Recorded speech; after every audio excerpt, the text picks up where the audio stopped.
Stop! Tu t'es déjà demandé à quoi ressemblait la maison du Père Noël? Je ne suis pas mentaliste, mais je suis à peu près sûre que tu l'imagines perdu dans une forêt enneigée entourée de sapins. La maison est simple, faite de rondins de bois. Il y a encore de la neige sur le toit en pente et de la fumée se dégage de la cheminée. Si on s'approche, on peut voir par la fenêtre le Père Noël lisant les lettres des enfants, dans une ambiance chaleureuse et boisée, avec un feu de cheminée qui crépite. Mais alors, pourquoi a-t-on tous la même vision? C'est ce qu'on appelle l'imaginaire collectif. Il se construit à partir de mythes et de légendes qui progressivement s'invitent dans les livres, les films et les publicités. Mais derrière chaque légende, il y a un fait réel, parfois caché. Alors partons ensemble sur les traces de la maison du Père Noël. Pour commencer, le Père Noël est le résultat d'un mélange de traditions religieuses, folkloriques et commerciales qui se sont entremêlées au fil des siècles. Pour faire simple, au IVe siècle, dans l'actuelle Turquie, Saint Nicolas est connu pour sa générosité envers les enfants et les pauvres. Au Moyen Âge, en Europe, apparaît une figure légendaire appelée Saint Nicolas qui apporte des cadeaux aux enfants sages. Puis, avec le colonialisme, des Néerlandais s'installent en Amérique. Et tu sais comment on dit Saint Nicolas en néerlandais? Sinterklaas, Qui se transforme donc rapidement en Santa Claus.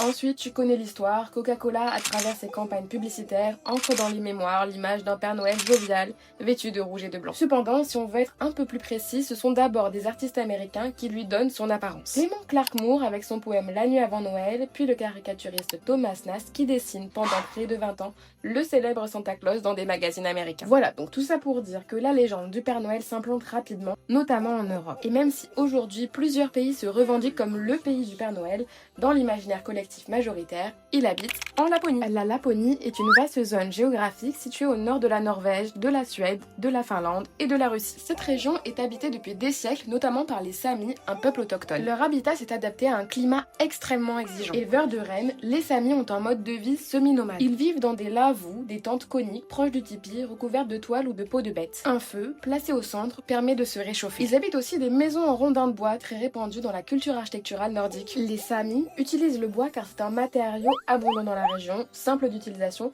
et qui conserve la chaleur. Les rondins sont assemblés grâce à des encoches aux extrémités, formant des maisons au plan rectangulaire, souvent composées d'une seule pièce principale. Le toit est très pentu afin que la neige glisse et ne s'accumule pas. Les fenêtres sont petites pour limiter les pertes de chaleur. Et ces maisons sont également basses et parfois partiellement enterrées afin de résister aux vents violents et d'utiliser la terre comme isolant naturel. Enfin, un foyer central sert à la fois à se chauffer et à cuisiner. L'architecture raconte toujours une relation étroite avec le climat, le territoire et les modes de vie. Les habitats traditionnels lapons sont d'ailleurs de véritables modèles d'architecture durable et respectueuse de l'environnement. Bref, tu vois où je veux en venir. L'imaginaire ne naît pas par hasard, il s'appuie sur des faits réels et la maison du Père Noël n'échappe pas à la règle. Alors on ne verra peut-être jamais la véritable maison du Père Noël, mais l'architecture qui l'a inspirée, elle, raconte déjà son histoire.